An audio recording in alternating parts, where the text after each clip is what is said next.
Hey guys, Zangetsu here, bringing you a GARO vlog with my review of GARO, Chapter of the Black Wolf, episode 15. Yes. Maybe I'll do the whole vlog like Beast Wars Megatron. Yes. No, I'm not gonna do that. I'm not gonna do that. My throat's already itchy from drainage, so I'm not gonna do that. But just so anyone asks, I'm going to be taking a drink as we do this. So, episode 15. I forgot this episode aired when it did, and I'm not entirely sure why, because it's a Rey episode. It's one of the creepier ones. But basically, the basic premise is Koga accidentally chases a horror into the Western District, and in doing so breaks a law, which we'll get into here in a second. That's going to be the first thing I talk about. A law that Makai Knights cannot enter each other's hunting grounds, as it's forbidden for some stupid reason. And while all that's going on, Kaoru is trying to locate this artist that she believed had ties to her father in the hopes that she could maybe ask him about the picture book.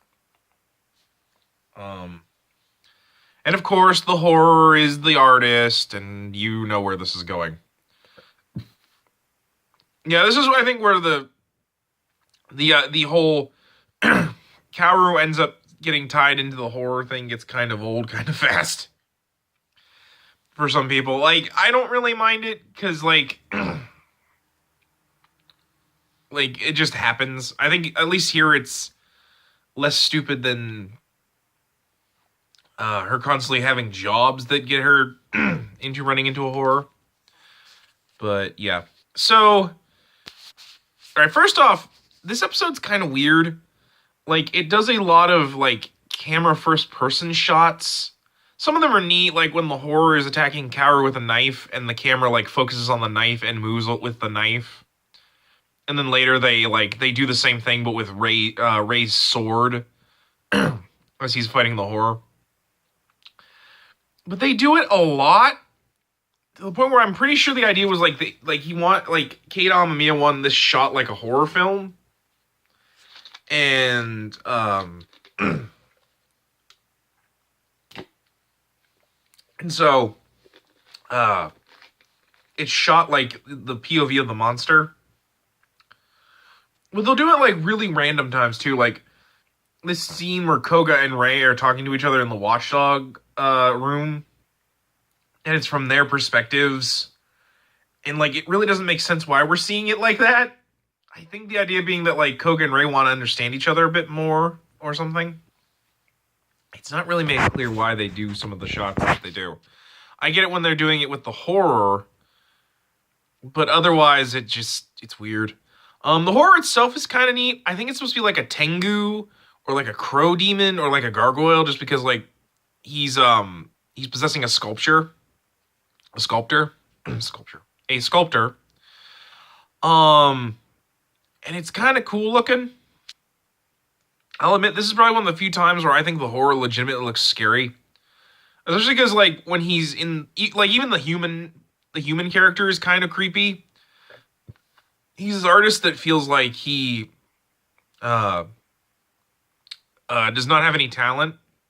And so, like, the horror possesses him, and, like, he sculpts women, which, crud, I forgot to, yeah, there's some nudity in this, just FYI. I should have probably put a disclaimer on that, at the time, but there is a little bit of nudity in this one, because he's sculpting women, so you'll see them a little bit nude.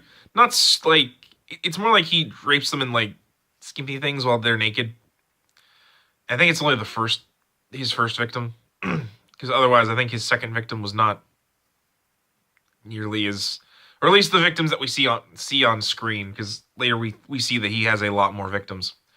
But he does this thing where he will mold clay into these women, and then they become stuck, and, like, he'll torture the clay sculpture, and that way he's torturing the women, and then eventually he'll just rip body limbs off, which will kill them. And it's not really made clear whether or not he's like legitimately ripping the limbs off, or if he's just torturing these things so badly the shock kills these women. But it's just really weird because like he's also like the first horror that doesn't just like turn people into things and then eats the things. Like he doesn't turn them into sand or turns them into like turns their souls into coins that he eats and then it causes them to like shatter. No, this dude like legitimately just eats people. Like there's a scene where he like is sucking on this chick's eyeball that after he killed her, and I'm like that was really freaky. Like I legitimately get freaked out when I watch this episode. Like it's an unsettling episode, and I think just the scenes are just really, really messed up. I don't even know. Like you have to kind of watch it for yourself. Like it's just really messed up. But otherwise, like it's a neat idea, especially because like he represents, I think, Kaoru's feelings of sometimes how she feels like she doesn't have talent when she can't draw, or she's like has like creators or like creator's block. Sorry. Oh yeah, getting back to the stupid rule. So like Koga steps like 2 feet into Ray's territory. And they're like, you broke the law. Don't do it again. Like the watchdogs chew him out. Meanwhile, Ray has for months been operating in Koga's territory. And he just gets slaps on the wrist. Like, meanwhile, Koga gets yelled at. I'm like, that's just stupid. And I think the law is stupid in general because, like, yeah, what if you are like hunting horrors along the border and like like, wouldn't it be smarter to like go after it and then like if the other knight's like, what are you doing in my territory? You can be like, I chased a horror here, and then you're like, oh, you want me to help? And then you go, sure. Like, I don't know. I can kind of see some ideas, like, particularly since we've seen Dark Knights, that, like, it might be, like, an ego, like, you know, you don't want to cause conflict between the territories, but at the same time, I can't help but feel that law is really stupid, and I also think it was as we've seen, the Watchdogs messing with the two, which isn't really that surprising, knowing the Watchdogs, especially since we've been seeing that they are doing some really dodgy stuff that even, like, Ray is noticing. But yeah, it's a dumb rule, and I really do feel that that it was done so just to keep the two from interacting with each other. Otherwise, the action is really good. The fight between Ray and the Tengu creature is really neat. Especially because like they spend most of the fight on top of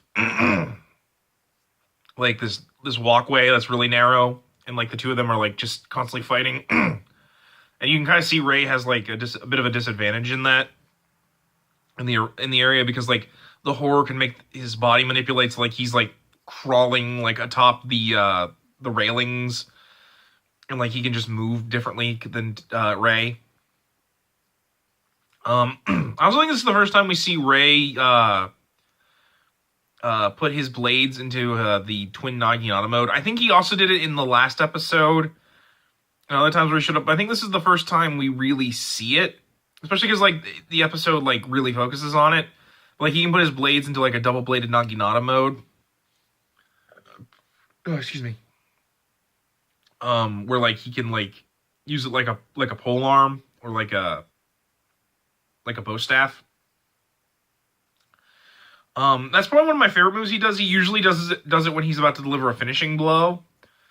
I think it's because like when the two combine, like their latent mystical power like is combined or something. I don't know. It looks cool. It's one of the reasons why I like Ray. Like I love the armor design and all that. But yeah, it's an interesting interesting fight. I especially like the end when the whole like the artist as he's dying like kind of like falls in love with the Zero armor. But yeah, it's neat. There's some great moments between him and Kaoru too.